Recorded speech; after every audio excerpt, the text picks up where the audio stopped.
Welcome back to Guess What Day It Is. The time has come.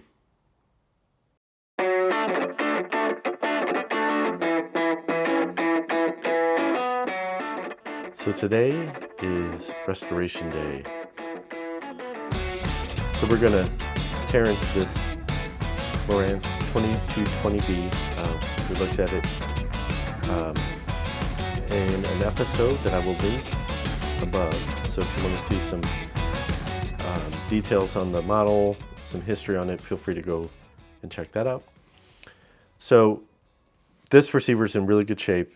I don't think there are any issues. We did test it. We made sure everything was working properly, but the value of this receiver is pretty strong. So Marantz, anything in this particular line usually holds its value quite well. So what I've decided to do is to go through and do a good restoration on it. We're not going to do everything. We'll probably leave the tuner alone. We may even leave the controls alone. I'm not sure yet. So that's what we're going to be doing. So I know in the past I've talked about doing individual components where you pick your capacitors and all the different components and order them direct. It's the cheapest way to do it. In order to save time, I have bought a nice little kit. So this is a kit from a company called Marblehead Audio. I bought this from eBay. You can order directly from them. It's actually marbleheadaudio.com. You can get their stuff a little cheaper, which I'll do in the future. This kit really is fairly inexpensive. Let's pop the box open and see. It's a pretty good looking kit. Good quality components.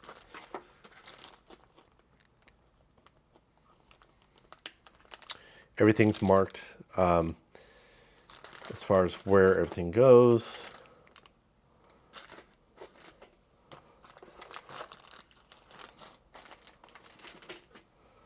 So there are kits that are, I think this is the deluxe kit, I think. And there's another kit that's above this that has much more in there. So we even got the big filter capacitors in there as well. So I think these are going to be very similar to the size that's in the receiver. So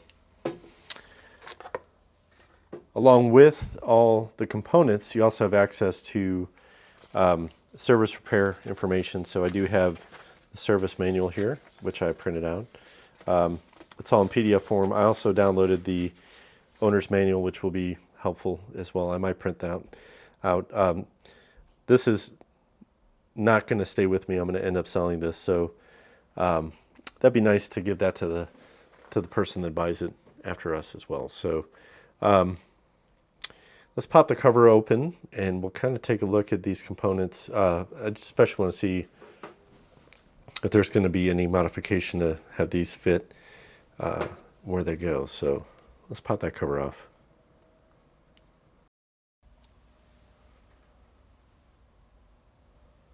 Okay, I've got the screws out. Go ahead and pull that out. That makes a funny noise. I don't know if you can hear that or not, but that's kind of cool. So, first thing I want to do is kind of compare the size or diameter. Oh yeah, that's going to work out pretty well. So these brackets, we're not going to have to do any modifications to or anything like that. So that should be very helpful. The thing about newer components is as technology marches on, things get smaller. So newer components are usually not going to fit in the same exact spot. And as we go through some of this stuff, you're going to see a lot of these components are not exact replacements. So most of the time, if you could get the capacitance the same, you can have a higher voltage capacitor which usually allows it to withstand more heat, and but it can retain a similar size and footprint. So when you do install it, it's not going to be too much different on that. So the first thing I'm going to do is I'm going to pull the bottom cover off as well. I know we can access things through the top. I'm sure we can pull these boards up and get access to it, but in the hopes, actually we're going to go on this side. Not sure how this is going to turn out on camera. This will be interesting. You're coming along for the ride. How about that?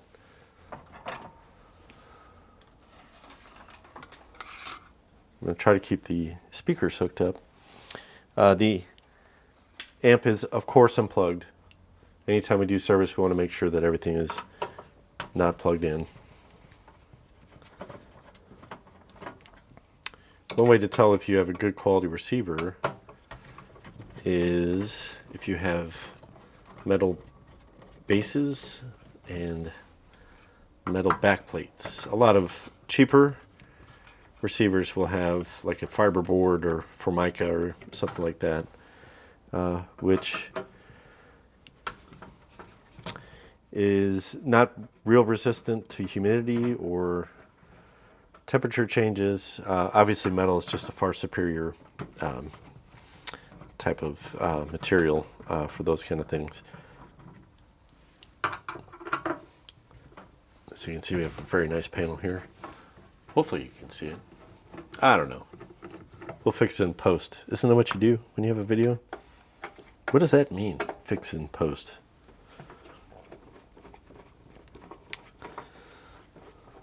I'm just a mechanic. I don't know these things.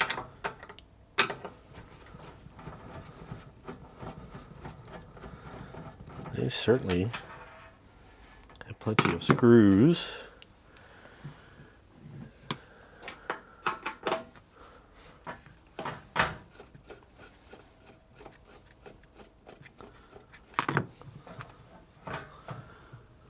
Ooh, one left.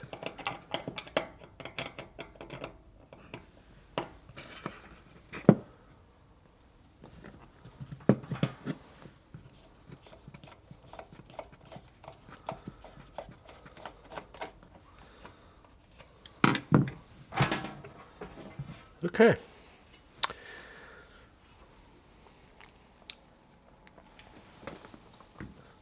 Does this make a funny noise? No, not really. Okay.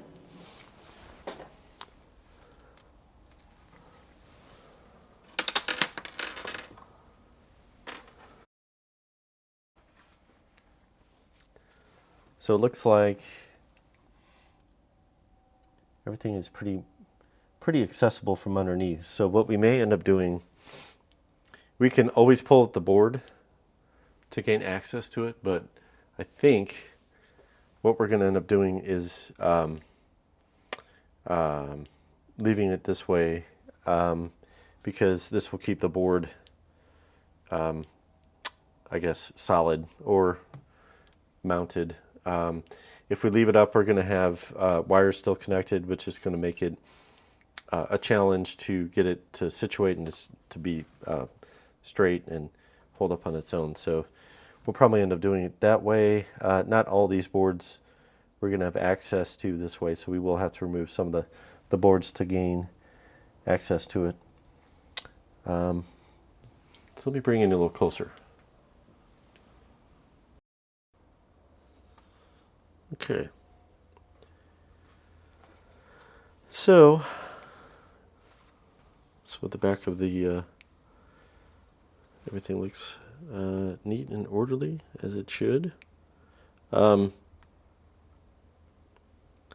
Just looking at everything, there are a lot of pins that are bent over. So if you see something like that.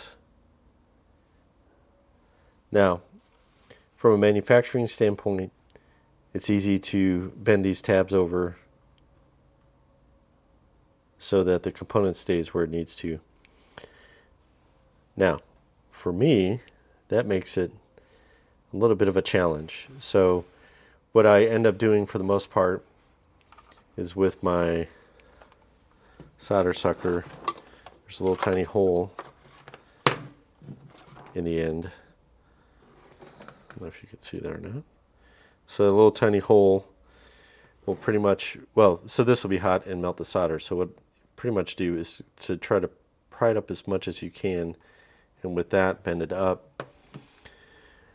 So that's going to be one challenge. The traces look very, very healthy, which is good. Another problem that I talked about in our last video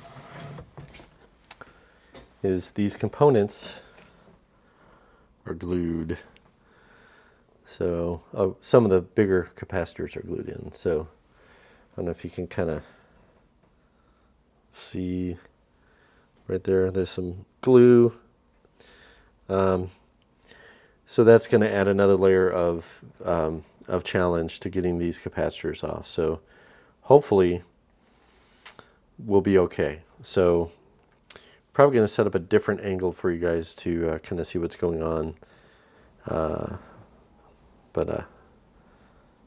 Yeah, let's dive into it. Probably what I'm going to do is start off.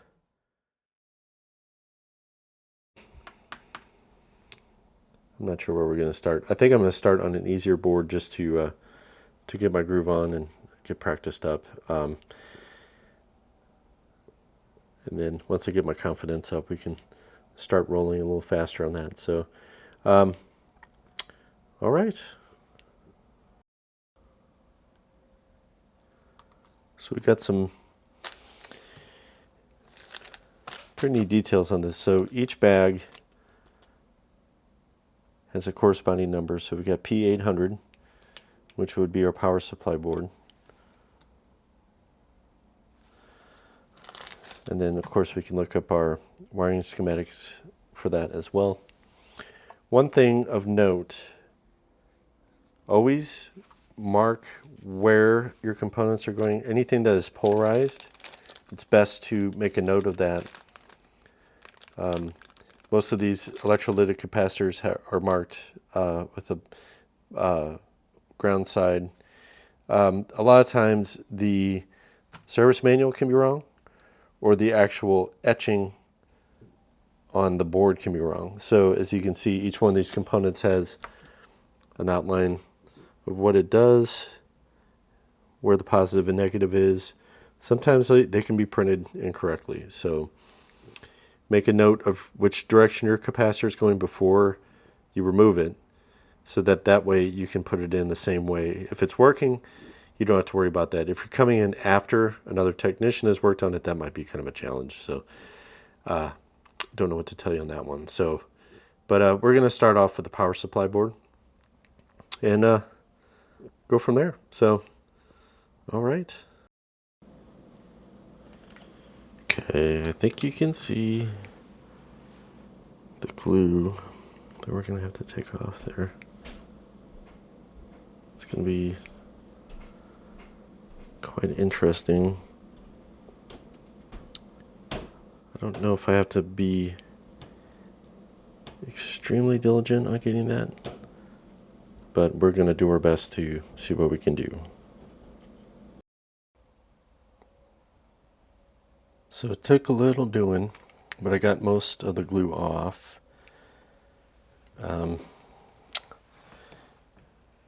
Basically, it was pocket screwdriver, a little rubbing alcohol. I'm not looking for perfection. I just want it to look like it was factory. You're not going to see any residue once I get the capacitors back in. I just didn't want big globs of goo just kind of hanging out there. So I think we'll roll with that. All right, there's the old ones. New ones are installed. Looks pretty good. The glue is not near as noticeable as it could be, so I'm pretty happy with that. Obviously these components are smaller Check out the solder joints on the back side. Everything looks nice and factory. Make sure whenever you trim the stems or the extra leads that you grab them, and you don't want one of those falling inside the chassis and shorting something out. So next thing we're going to do, we're going to power it on. Each board that we repair, we're going to power it on and retest just to make sure everything is okay. So let's do that now. Okay, we're going to power this up. I've got the dim bulb tester hooked up. I apologize for the mess on the tool bench. We're going to power it on and see what happens.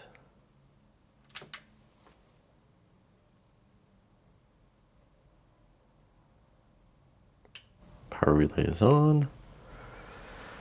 Let's see here. I think I got all the speakers off.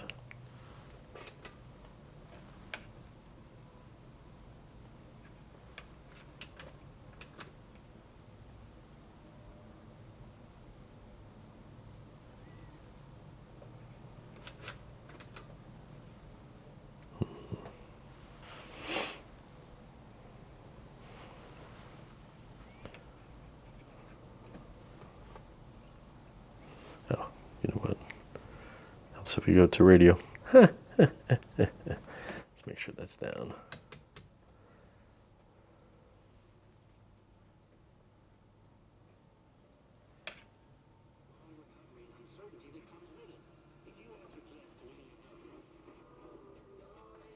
Okay, we're good. Got a little freaked out there. So we're good to go. Okay.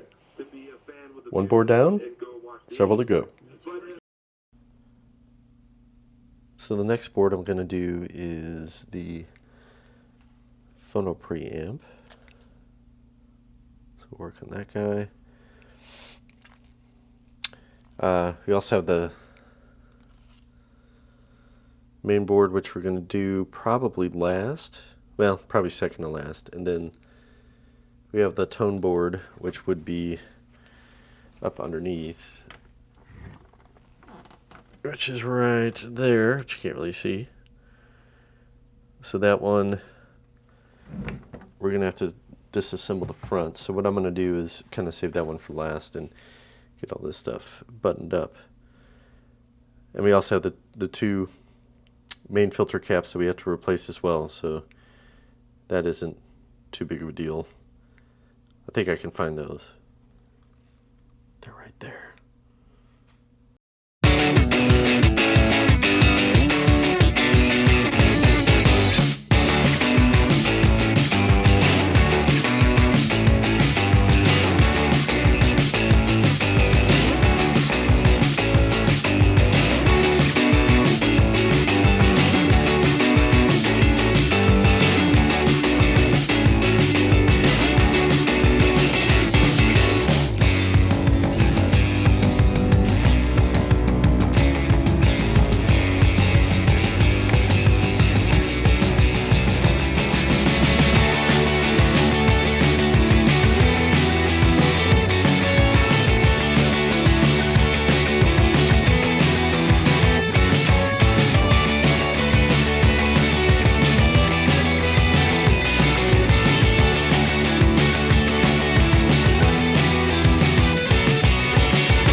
done.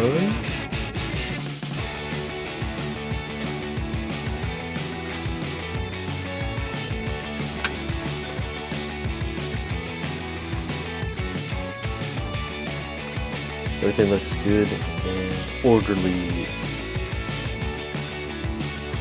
Now we move on to the main board.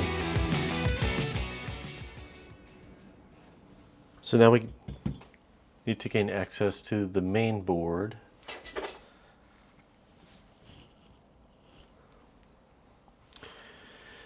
Which,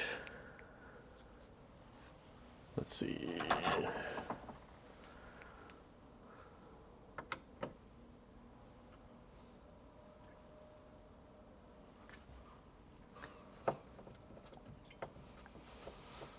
See if we can take these screws out. If that gets us where we need to go.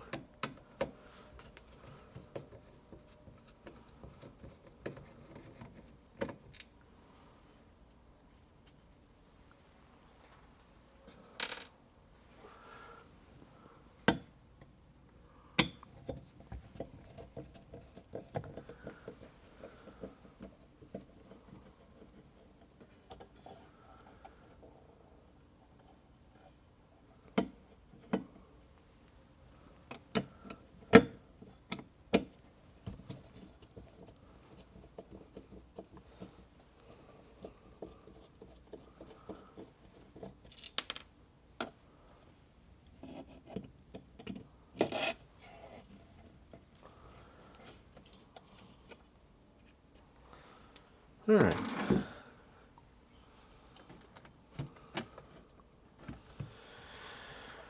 Oh boy.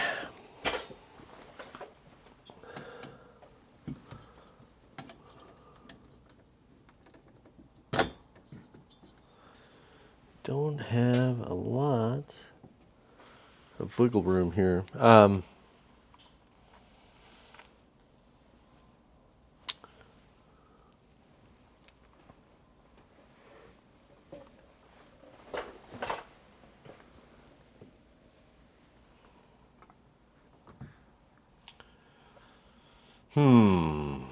Let's see what we got here.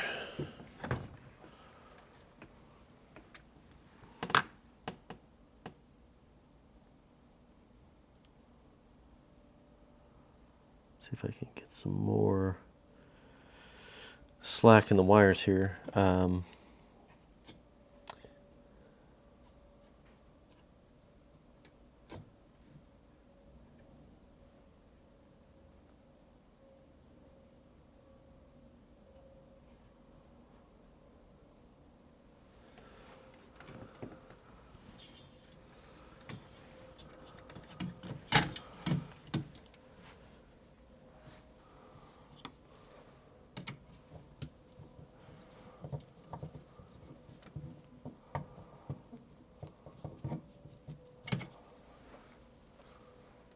Once again, we are unplugged for safety.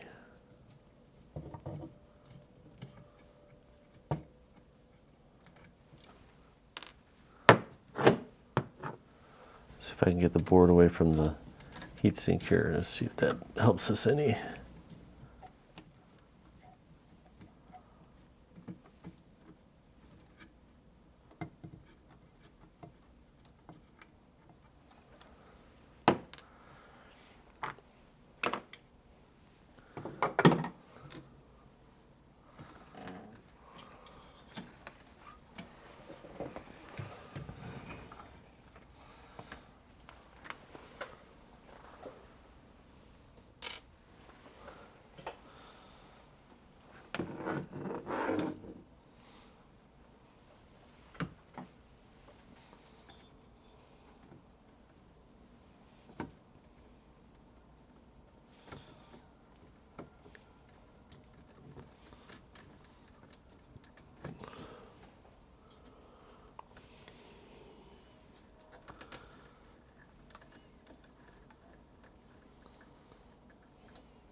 All right. Get that out of the way.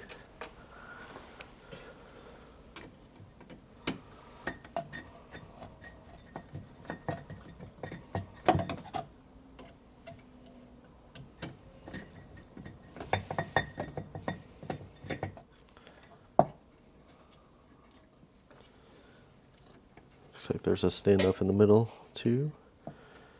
Get that screw out. I will say Marantz does a great job with mounting. I was working on the Panasonic. Most of those modules were clipped in, which was somewhat nerve-wracking when you're working with plastic clips that are 50 years old. I will say that this is a little bit easier. There's another standoff in there too. So that is something I will definitely give to the Marantz on that.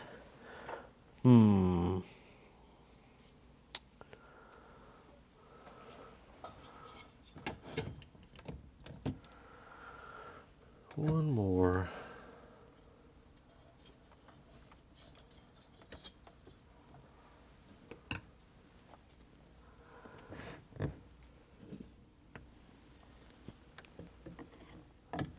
Oofta.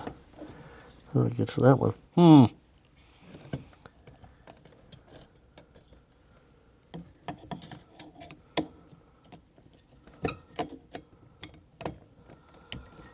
Here I am bragging about Marantz and how easy it is to get to stuff.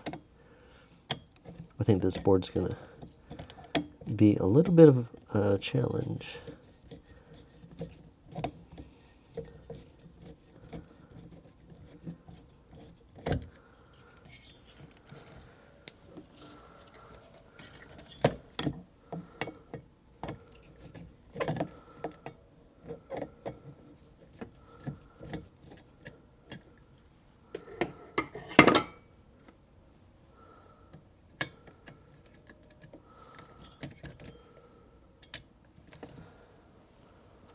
Okay.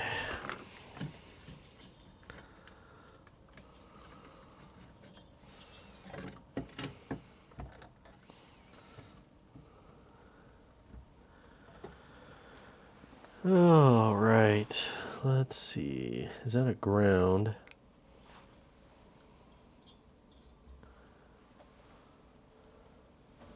That looks like a ground.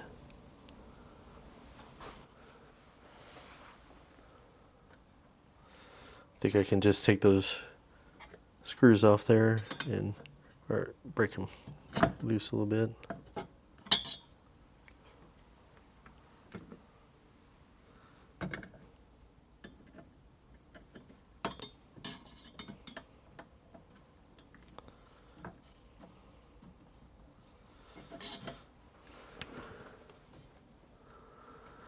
Just like so. That's very helpful.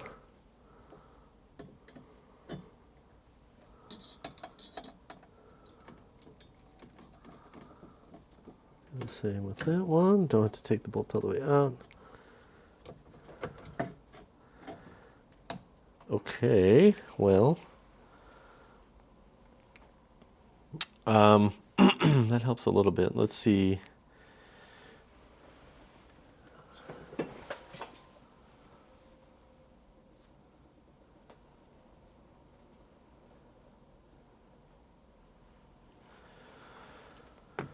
Sometimes you just gotta take a step back and look.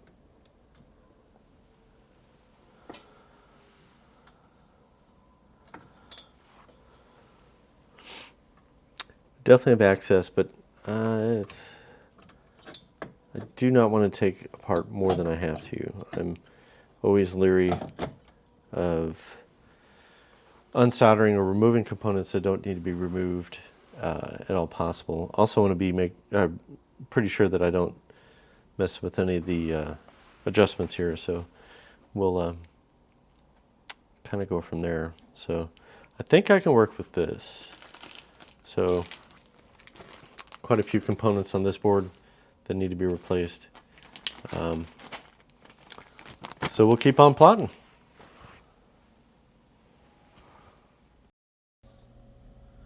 The main board is back in. There are quite a few components that were replaced. I did have a minor issue. In my zeal for getting the glue from the capacitors off, I accidentally grabbed a resistor and pulled it off. So got a new resistor in there to take care of that, so we should be good. Now, the moment of truth. Did we break it? Or did we fix it? So, let's see what we got.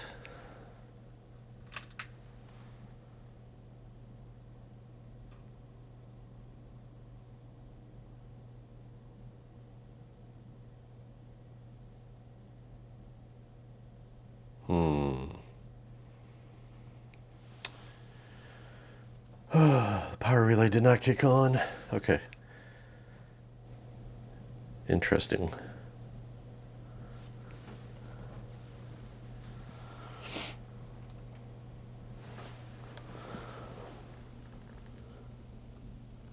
Make sure nothing is messed up or anything. Disconnected.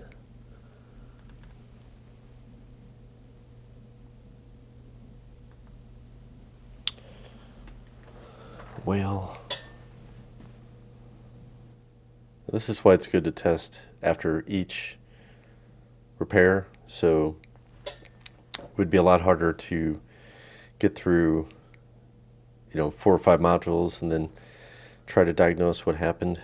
So whatever I did, it's within that module. So let's cycle it off again and see what happens.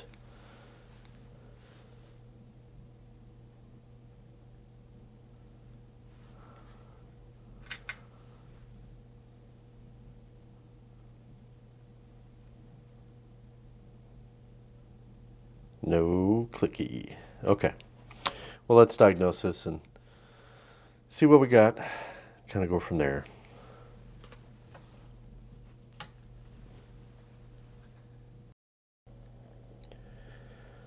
Okay, so my resistor repair is the culprit. I put the incorrect value in for replacement. So I'm pretty sure we got this nailed. Yep, there we go. Looky there, we got sound on both speakers. Where's balance? Duh. Okay, we're good.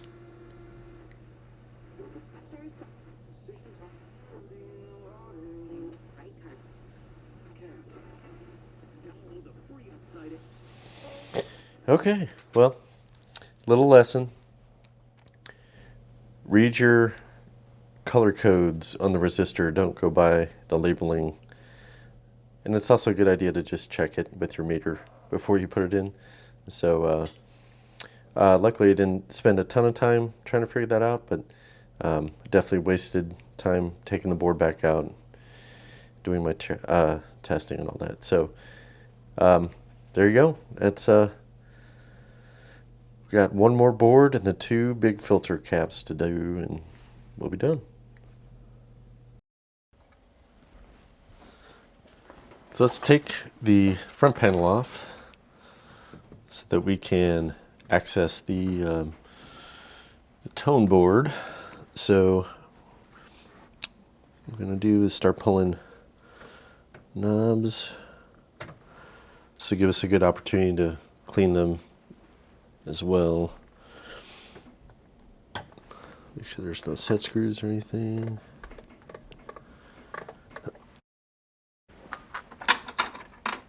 This is where these guys are very handy.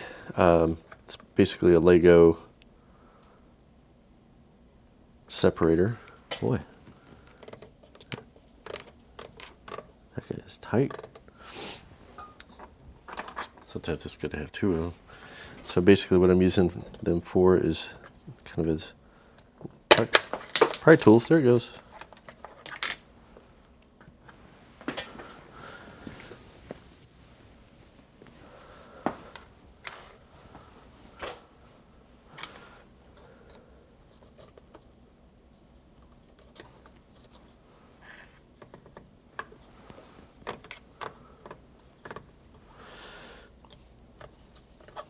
So we do that again without launching it.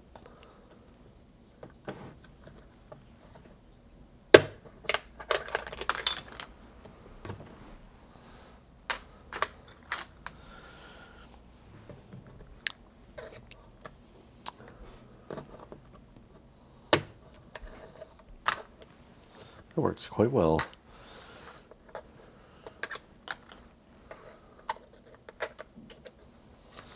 My son had hundreds of these.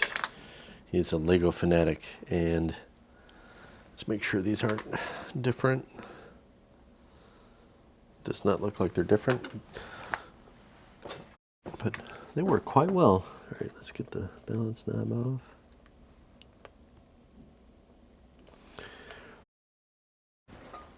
What I understand is the balance control is quite delicate, so I want to make sure that I don't do anything to mess that up. Okay. It appears we have one nut on the front.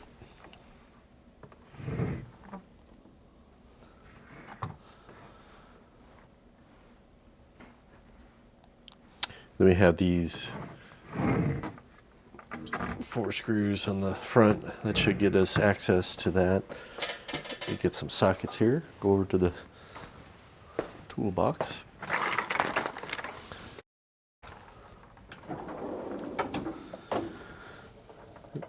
Once again, riveting television here. It's probably like, what the heck is going on here?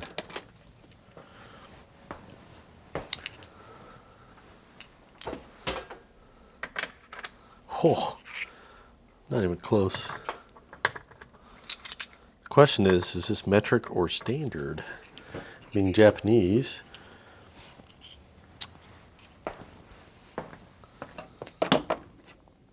but being from the 70s,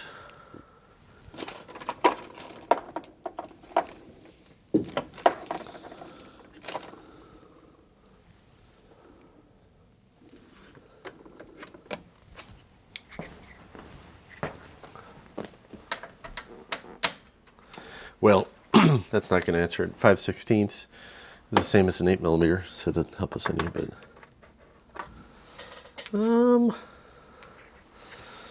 rather not use a pair of pliers on those. It looks like someone's already done that and scratched up the faceplate.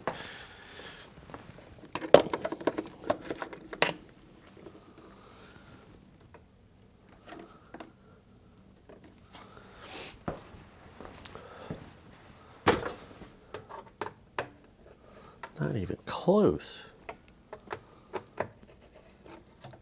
Is that turning it? Oh, okay. Well, looky there.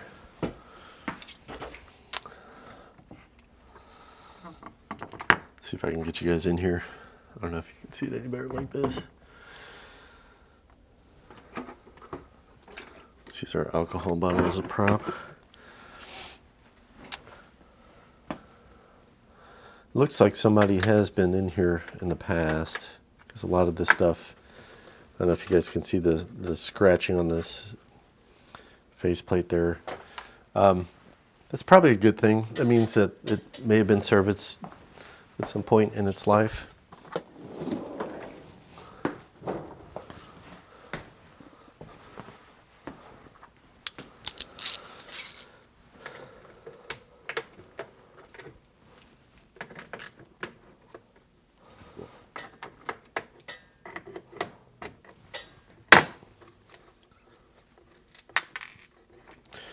One thing that's different about this and the Pioneers, it seems that the Pioneers have just a ton of mounting hardware. There are nuts and bolts and all kinds of stuff all over the place. This seems to be a little more easy, to say the least. So now we can take that and clean it.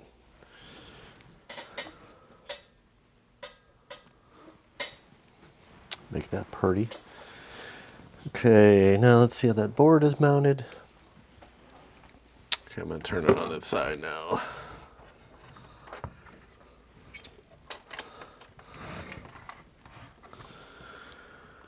It appears that it may be just mounted with the 3 nuts that hold the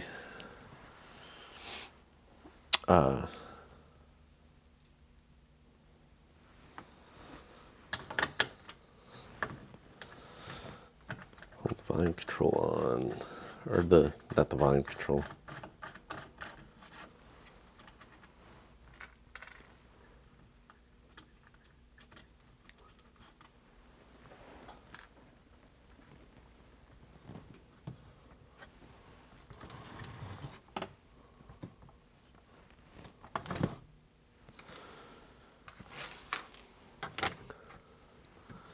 All this stuff is pretty hand tight, nothing major. So probably give us pretty good access to cleaning the pots and everything as well, which is, oh yeah, that's all it is. 3 nuts. Outstanding. Uh-oh, that feels tight.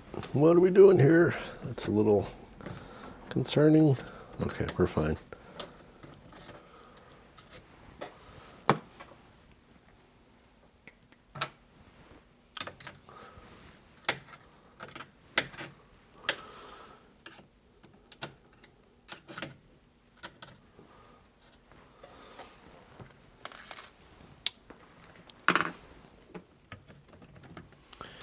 Do we have a lot of slack?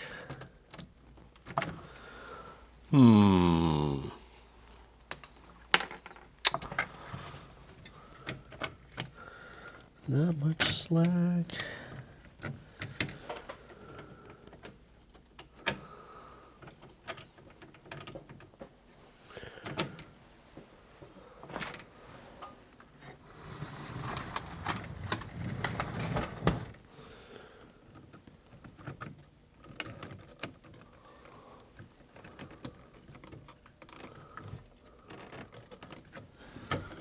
Seems to be at this end that we're having some troubles. We got plenty of... Oh, I don't want to... Firm but gentle. Gentle but firm.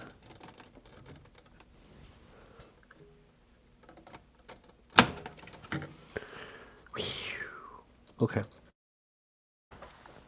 So we have pretty good access to it. Now, the problem with this is it's going to be flopping. So, but that's okay. I think we can make that work. So let's dig into it.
So got some stuff down here. So got the tone board finished. One thing I do not particularly care for, these capacitors down here. They were electrolytic. The problem is they're stacked side by side, so they really don't fit all that well. Also had these two that I changed for some more factory appropriate ones. That's, once again, kind of the drawback of buying a kit. A lot of times these kits are put together where they have a pretty large stock of a certain style. It may fit as far as the specs needed, but they don't fit in the actual spot. Turned out okay. It'll work. Everything else turned out pretty good. It's not as orderly as I like. It will be, for the most part, hidden anyway, but still, it's one of the things that kind of sticks out to me. Another thing that was quite a challenge is the filter caps. So the filter caps, the original ones, have large tabs with holes which connect to the ground strap much better. I had to modify as much as I could. I've got as much solder on there as I possibly can to make a good connection. And then, of course, without the eyelet, getting the wires firmly attached was a little bit more of a challenge.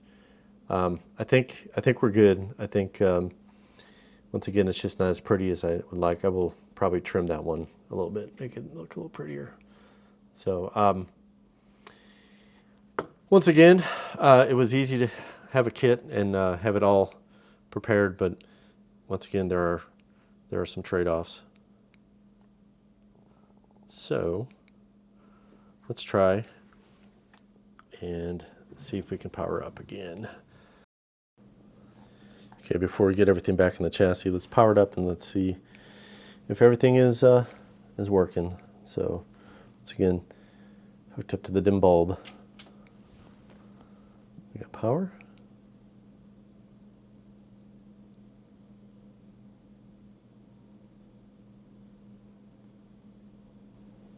No relay.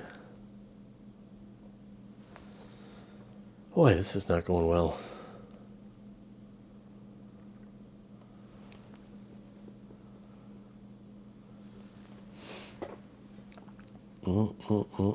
Okay, well,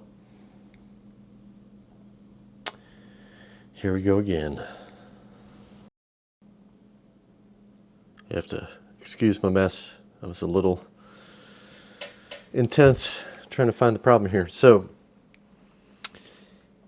there is, or was, a corroded wire. See this white with the red tracer?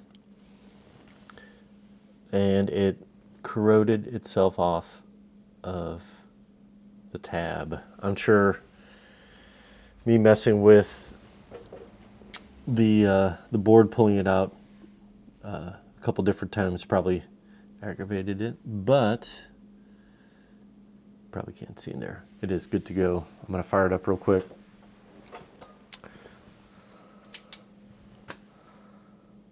Shifting gears, getting ready to work with Alter Bridge on a new album and also record the vocals for the...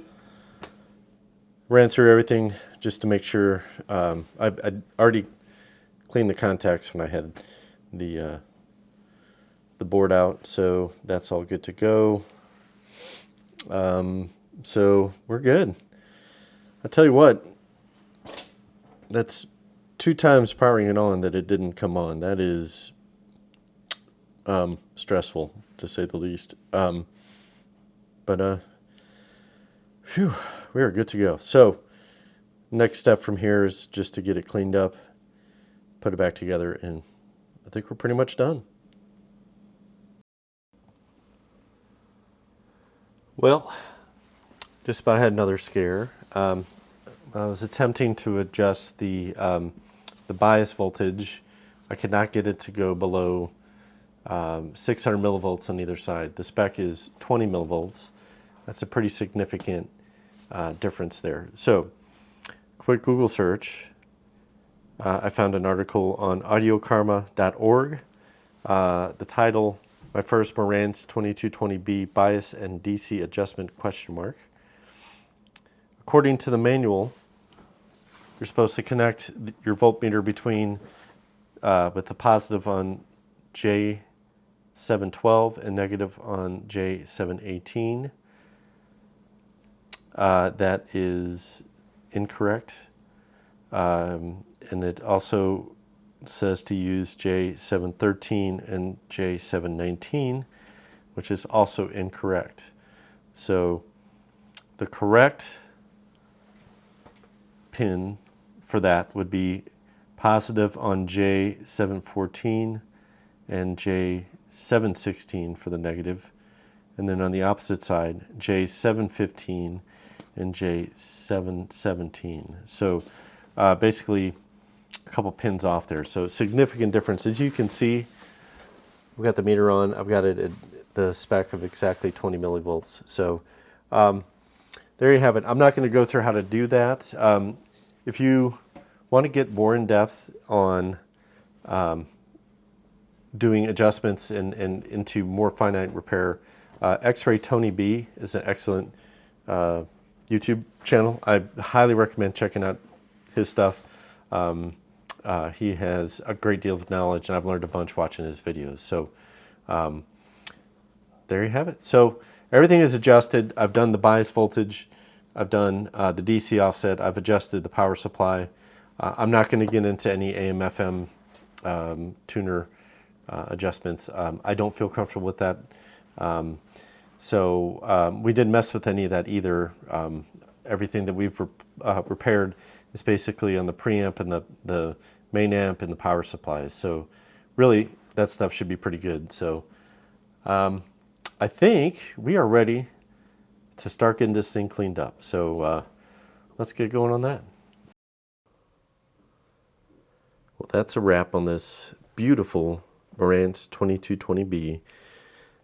She cleaned up so nice. That brushed aluminum, man, looks good.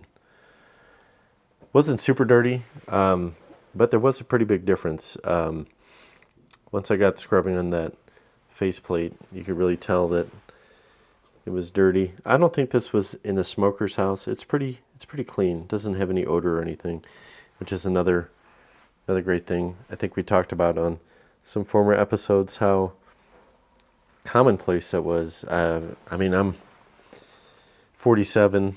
Somebody smoking in a house wasn't that big of a deal. Nowadays, that's like crazy.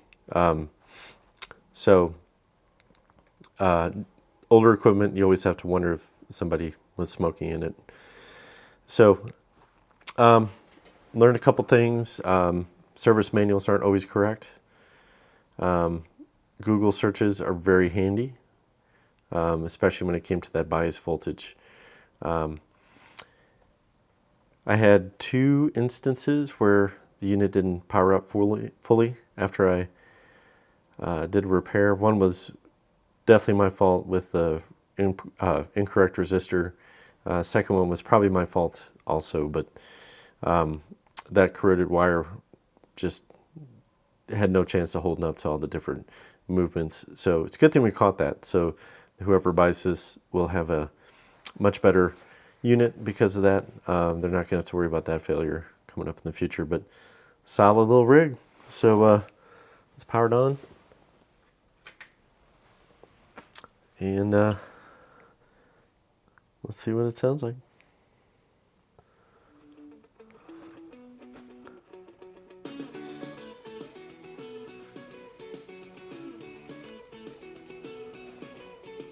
Baby, if you don't stand for something, how can you ever stand it all? And baby, if you're built on sand, you'll be swept back by the fall. Baby, if you don't stand for something, how can you ever vote to all the way to everything you want? Maybe if you build your house on sand, you can burrow deeper. Maybe we cave on you alone. Try to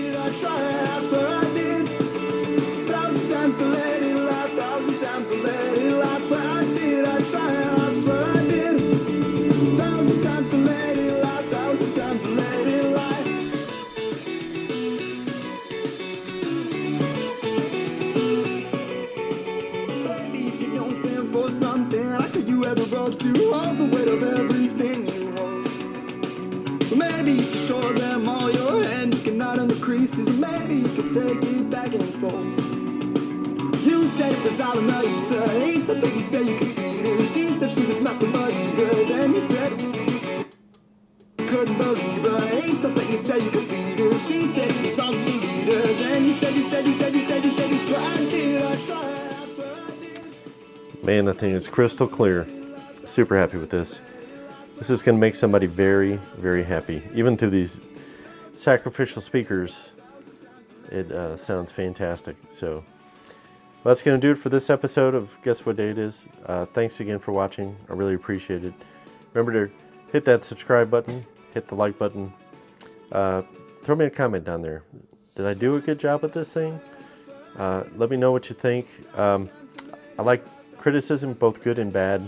That's how I learn. So until next time, I want to thank you again for watching Guess What Day It Is.